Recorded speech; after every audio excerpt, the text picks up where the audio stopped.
Hello students, welcome to my YouTube channel maths idol. Myself doctor Kavita Gupta.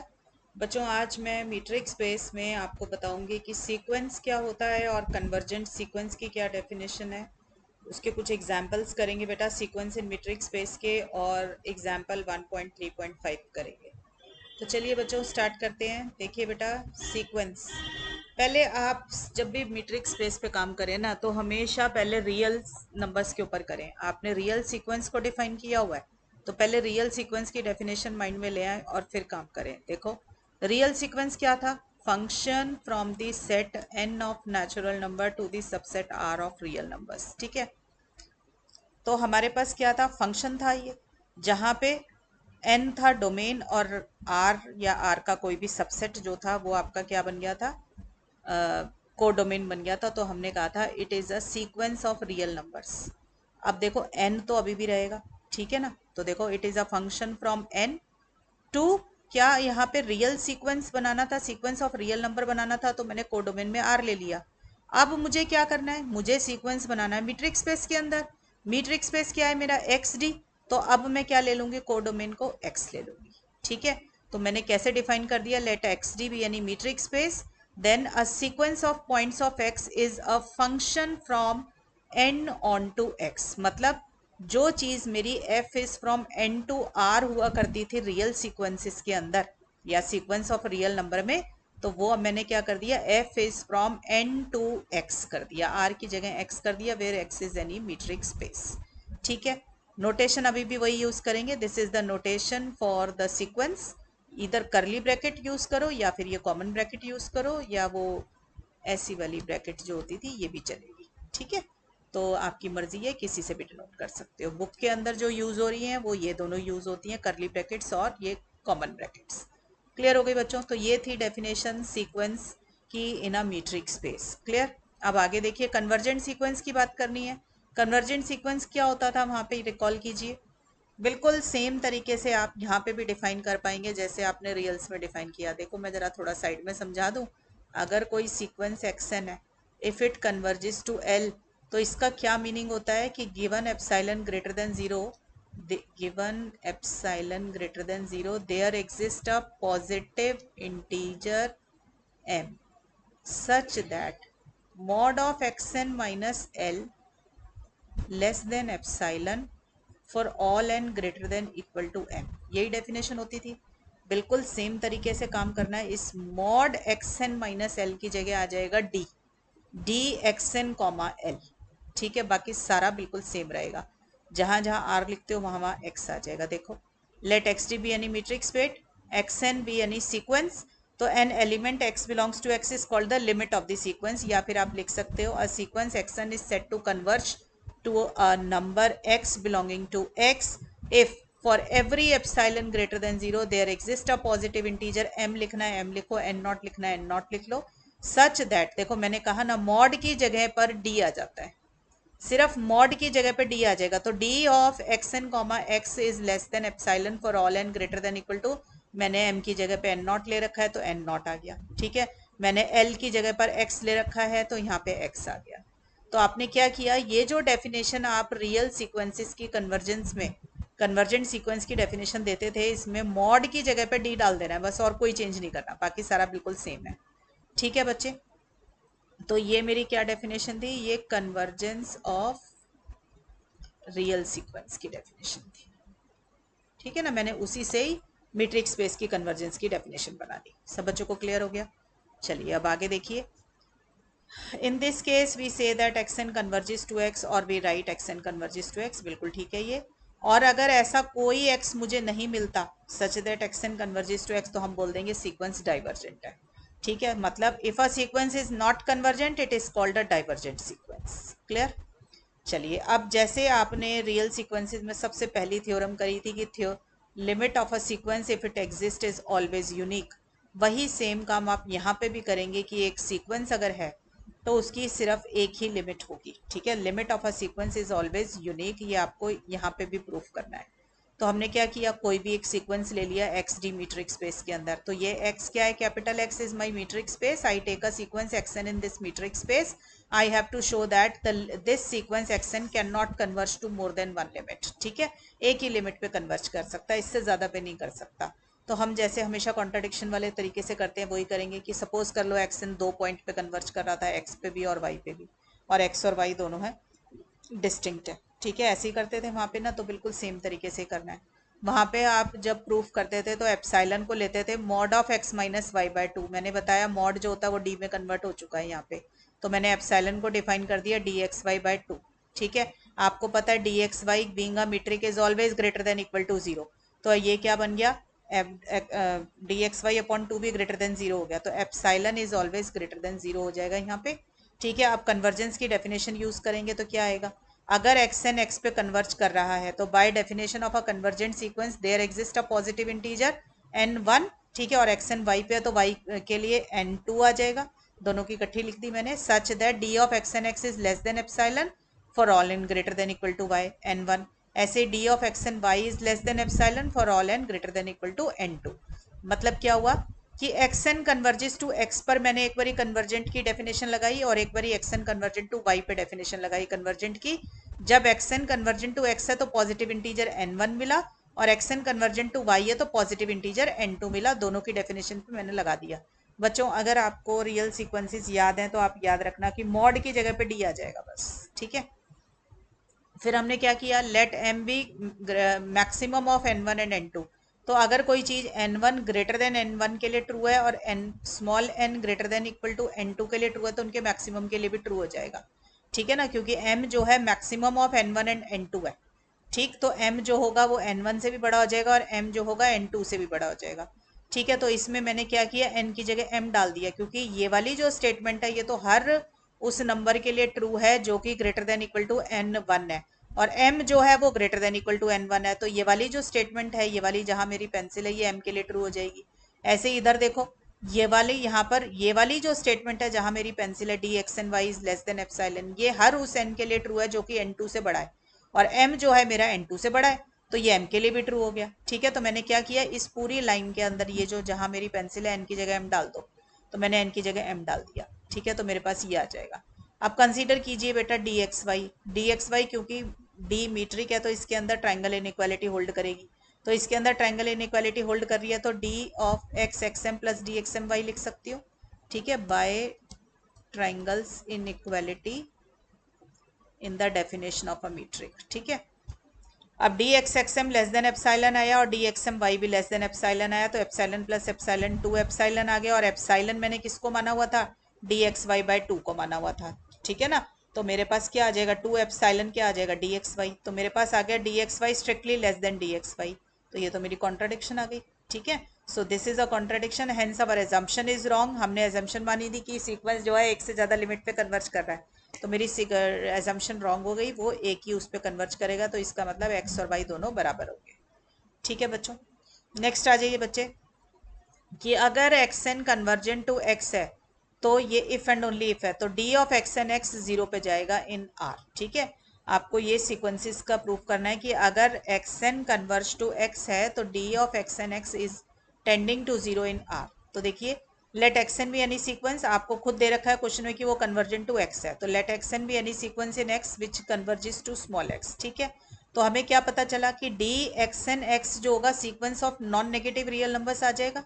क्यों आएगा non negative, क्योंकि D तो हमेशा ही being a metric is always greater than equal to zero. ठीक है, तो ये तो हमेशा ही greater than equal to zero है।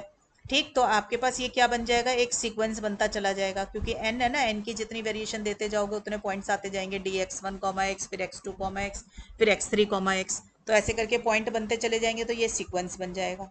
ठीक है, अब x N converges to x कब होगा, उसके ऊपर डेफिनेशन लगाओ कन्वर्जेंस की, if and only for every epsilon greater than zero there exist a positive integer, उस पॉजिटिव इंटीजर का नाम मैंने एन नॉट रख दिया, such that D of x N x is less than epsilon for all N greater than equal to n naught. ये line बेटा कहाँ से आई है, this is by the definition of convergent sequence. ठीक है बच्चे, डेफिनेशन अच्छे से लर्न करनी पड़ेगी वरना आप काम नहीं कर पाएंगे। ठीक है, अब इसको देखो, मैं लिख सकती हूँ d x N x minus zero भी लिख सकती हूँ, कोई फर्क नहीं पड़ेगा, मॉड भी लगा सकती हूँ क्योंकि मुझे पता है कि डी जो है हमेशा ही पॉजिटिव होता है। ठीक है, तो मैंने मॉड लगा दिया। ठीक, तो ये अगर देखें अब इसके अंदर ये D x N X sequence of non negative real numbers है, रियल नंबर का सीक्वेंस है, व्हेन रियल नंबर का sequence -0 less than epsilon for all N greater than N naught आ जाए, तो ये इसका क्या मतलब हुआ कि ये जो सीक्वेंस है ये 0 पे कन्वर्ज कर रहा है। ठीक है ना बेटा, देखो limit n tends to infinity a n equal to 0, a n कोई भी सीक्वेंस है तो ये क्या होगा डेफिनेशन से, epsilon greater than 0 there exist a positive integer n naught such that mod of a n -0 less than epsilon for all N greater than equal to n naught. A n की जगह पे बेटा D x N x डाल दो, आपका यही आ जाएगा। ठीक है, आपको पता चला कि सीक्वेंस जो है 0 पे कन्वर्ज कर रहा है। Is that clear to all of you? ठीक, आगे देखो, in the usual metric space R D, usual metric space क्या होता है जिसमें D x Y mod X minus Y होता है। ठीक है, तो sequence x N converges to X if and only if mod of x N minus X approaches to 0। आपको सबको पता है यूजुअल मीट्रिक लिखा है, अगर यूजुअल मीट्रिक है तो डी एक्स एन एक्स की डेफिनेशन क्या हो गई, mod of x N minus X. ठीक है, अब ये तो हमने अभी किया है कि डी एक्स एन एक्स जो है converges to 0 as N tends to infinity, अगर आपका वो कन्वर्जेंट सीक्वेंस है तो अपने आप ही आ गया mod x N minus X converges to 0 if and only if जो है सीक्वेंस आपका कन्वर्जेंट है। ठीक है, तो ये तो ऊपर वाले उससे ही आ गया, बस कुछ नहीं किया हमने, सिर्फ डी एक्स एन एक्स की जगह mod x N minus X लिख दिया। क्लियर है बच्चों यहाँ तक? अब देखो एक वो करा दूँ आपको एग्जाम्पल, एग्जाम्पल 1.3.5 है, ये पेज 43 के ऊपर है बेटा। देखो, let X equal to C A B, इसका क्या मतलब है, सी मतलब कॉन्टिन्यूस फंक्शंस। ठीक है, continuous real valued functions which are defined over the interval A B. ठीक है, क्लोज्ड इंटरवल ए बी के ऊपर डिफाइंड है, ये सी ए बी का मीनिंग होता है। तो हमने लिख दिया it is the space of all real valued continuous functions on the closed interval A B. ठीक है, अब इनका क्या करोगे आप, डी एफ जी डिफाइन कर लो इसका। ठीक है, डी एफ जी कैसे डिफाइन किया है, A to B mod F X minus mod G X D X. तो उसने बोला है कि convergence in this metric space does not imply pointwise convergence. अब आपको याद होना चाहिए कि पॉइंट वाइज कन्वर्जेंस किसको कहते थे, यूनिफॉर्म कन्वर्जेंस किसको कहते थे। ठीक है, तो पॉइंट वाइज तो आसान है, देखते हैं, चलो जैसे जैसे आएगा क्वेश्चन में बता दूंगी आपको। तो F N converges to F with respect to D if and only if, ये तो आपको समझ आ चुका है, D F N F my equal to 0, ये अभी आपको करवाया। जैसे सीक्वेंस एक्स एन जो था it converges to X then if and only if D of x N X tends to 0, ये अभी अभी प्रूफ कराया आपको। अब उस एक्स एन की जगह एफ एन लिख देना और एक्स की जगह पे एफ लिख दो। ठीक है, क्यों, क्योंकि एफ एन क्या है, it is a sequence of functions, तो एफ एन की जगह हमने वो भी सीक्वेंस है इसलिए एक्स एन की जगह हमने एफ एन लिख दिया, जो अभी आपको प्रूफ कराया था उसके लिए। तो ये D of F N F converges to 0। अब यहाँ पे देखो जरा क्वेश्चन में डी एफ जी क्या दे रखा है, इसमें एफ की जगह एफ एन करो और स्मॉल जी की जगह एफ करो तो क्या बनेगा, A to B mod of F N x minus F X बन जाएगा। ठीक है ना, अब इसकी लिमिट लेनी है ना आपको, टेंड्स टू 0 मतलब लिमिट ली है, तो limit N tends to infinity, ये क्या चीज़ है, 0 आनी चाहिए। ठीक है, ये मुझे प्रूफ करना है। तो आप देखिए, सबसे पहले मैंने सीक्वेंस एफ एन को डिफाइन किया, मैंने एफ एन एक्स सीक्वेंस को डिफाइन किया N X if X is lying between 0 to 1/n, और 1 डिफाइन किया इफ 1/n से 1 के बीच में। तो आप देख सकते हैं कि हर एफ एन जो होगा वो कॉन्टिन्यूस आएगा ऑन द इंटरवल 0 to 1। ठीक है, तो क्यों आएगा कॉन्टिन्यूस, क्योंकि आप लेफ्ट हैंड लिमिट और राइट हैंड लिमिट निकाल के देख लो। देखो इधर तेरा ध्यान से देखें सब बच्चे, 0 से 1/n के बीच में तो फंक्शन एन एक्स है, N x is a straight line passing through the origin, तो ये तो कॉन्टिन्यूस है। 1/n से 1 के अंदर फंक्शन 1 है, 1 being a constant function is always continuous, तो ये इंटरवल्स के अंदर तो कॉन्टिन्यूस है, ये स्टेप फंक्शन है, तो I just need to check the continuity only at the steps. ये जो स्टेप बनता है यानी कि 1/n पे कॉन्टिन्यूटी चेक करने की जरूरत है और किसी पॉइंट पे नहीं है। तो मैंने क्या किया, 1/n पे लेफ्ट हैंड लिमिट भी निकाली और राइट हैंड लिमिट भी निकाली। तो लेफ्ट हैंड लिमिट अगर मैंने 1/n पे निकाली तो लेफ्ट हैंड लिमिट के लिए मेरा पास ये सिंबल होता है, 1/n के ऊपर माइनस लगा दिया तो it means I am finding the left hand limit. और लेफ्ट हैंड लिमिट का क्या मीनिंग होता है कि x लेस देन 1/n। ठीक है, तो x लेस देन 1/n यहाँ पर लिखा हुआ है जहाँ मेरी पेंसिल है, इसमें फंक्शन की डेफिनेशन क्या है, nx, तो मैंने fnx की जगह डाल दिया nx। अब लिमिट लेते समय डालेंगे तो x को 1/n, तो मैंने x की जगह डाल दिया 1/n, तो आंसर आ गया 1। ऐसे बेटा राइट हैंड लिमिट निकालो, जब राइट हैंड लिमिट निकालोगे फंक्शन की तो आपके पास आना चाहिए x approaches to 1/n plus. ठीक है, यही लिखते हैं सिंबल, प्लस का क्या मतलब होता है, x ग्रेटर देन 1/n। अब देखो function x greater than 1/n पे क्या वैल्यू रखता है, ये देखो इधर ध्यान से, x ग्रेटर देन 1/n पे फंक्शन की वैल्यू 1 है, तो मैंने 1 वैल्यू डाल दी। तो आपके लिमिट लोगे कांस्टेंट की तो कांस्टेंट ही आ जाएगा, तो 1 आ गया। तो आपने देखा LHL जो है RHL के बराबर आ गया। तो अब 1 के ऊपर भी वैल्यू देखो फंक्शन की, देखो यहाँ पे 1 लिखा है, x इक्वल टू 1 यहाँ पे कवर हो रहा है ना, एक्स इक्वल टू 1 पे फंक्शन की वैल्यू क्या है, 1 है। तो left hand limit equal to right hand limit equal to F of 1। तो मुझे पता चला कि फंक्शन एफ एन आएगा, ठीक है, कि एफ एन जो है वो कॉन्टिन्यूस आ गया फंक्शन। ठीक, तो अगर एफ एन कॉन्टिन्यूस आ गया तो ये देखिए एफ एन था तो सीक्वेंस ऑफ फंक्शन ना, तो ये देखो किसका फंक्शन बन गया ये, इसने कहा space of all real valued continuous functions. तो जो भी चीज कॉन्टिन्यूस होगी वो इसके अंदर आ जाएगी, ठीक है। तो ये सीक्वेंस बन गया है यहाँ पे आपके पास। तो F N is a sequence in X आ गया। तो अब मैंने क्या किया, एफ को डिफाइन किया। एफ को मैंने क्लोज इंटरवल 0 से आर पे डिफाइन किया। कैसे, कि एफ एक्स इक्वल टू 1 है for all X belonging to 0 to 1, ये मैंने खुद डिफाइन किया। तो अब आप देख सकते हो कि फंक्शन, क्योंकि एफ एक्स इक्वल टू 1 है, 1 is a continuous, 1 being a constant is always a continuous function. तो मेरा एफ जो होगा वो बिलोंग्स टू एक्स आ जाएगा, क्योंकि एक्स क्या है, set of all continuous real valued function defined on the interval 0 1। तो एफ भी डी 0 1 पे डिफाइन है और एफ भी कॉन्टिन्यूस है, तो एफ बिलोंग्स टू एक्स आ गया, ठीक है। तो अब D of F N F निकालते हैं। तो D of F N F निकाला तो मेरे पास ये तो क्वेश्चन में डेफिनेशन दे रखी थी 0 to 1 mod F N x minus F X. अब ये जो आपका फंक्शन था, ये हमने जो ऊपर डिफाइन किया था एफ एन, वो 0 से 1/n में और 1/n से 1 में डिफाइन किया था। तो जब मैंने 0 से 1/n में लिया तो फंक्शन की वैल्यू एफ एन एक्स की एन एक्स थी, तो मैंने एफ एन एक्स की जगह एन एक्स डाल दी और एफ एक्स की जगह पे मैंने 1 डाल दिया, ठीक है, क्योंकि मेरा एफ एक्स 1 निकल कर आया ऊपर, हमने अब ये भी निकाला, ये देखो यहाँ पे निकाला हुआ ना। ऐसे बेटा 1/n से 1 में एफ एन एक्स की वैल्यू 1 थी तो मैंने 1 लिख दी, और एफ एक्स तो मेरा 1 है तो मैंने 1 ही लिख दिया। अब इसको सॉल्व करो, देखो 1 - 1 होके 0, ये वाला इंटीग्रेंड तो खत्म हो गया, मेरे पास सिर्फ ये वाला इंटीग्रेंड बचा, mod of N x minus 1। अब देखो जरा, एन एक्स जो है वो लेस देन 1 है, क्योंकि मेरे को ले रखा है x is less then 1/n, तो एन एक्स लेस देन 1 है, तो 1 minus N X greater than 0 हो गया। तो एन 1 माइनस एन एक्स अगर ग्रेटर देन 0 है तो N x minus 1 less than 0 हुआ। तो आपको पता है mod X is equal to minus X if X is less than 0। तो ये जो mod of N x minus 1 है, ये जब बाहर आएगा तो 1 माइनस एन एक्स बन जाएगा, ठीक है ना, तो क्योंकि mod of x is minus X if X is less than 0। अब इसको बेटा इंटीग्रेट कर लो, सब बच्चों को इंटीग्रेशन आती है आराम से करनी, सबने इंटीग्रेट किया इसको, तो मेरा आपने देखो 1/2n आ गया। अब दोनों साइड पे लिमिट लीजिए, तो limit n tends to infinity, 1/2n क्या आ गया, 0 आ गया। तो मुझे पता चला मेरा ये जो डी एफ एन एफ था, ये इसकी लिमिट क्या आ रही है, 0 आ रही है as n tends to infinity. तो इसका मतलब F N converges to F आ गया विद रिस्पेक्ट टू डी, ठीक है बच्चों। तो एफ एन की वैल्यू एट 0 क्या है, देखो 0 की फंक्शन जहां आपने एफ एन डिफाइन किया था वहां पे 0 पे वैल्यू रीड करो इसकी, देखो क्या है, एफ एन की value at X equal to 0 यहाँ पर है ना, तो एक्स की वैल्यू 0 डाल दो तो क्या आ रहा है, एफ एन एट 0 0 आ रहा है। तो हमने नीचे लिखा एफ एन की वैल्यू एट 0 कितनी आ रही है, 0 आ रही है, ठीक है।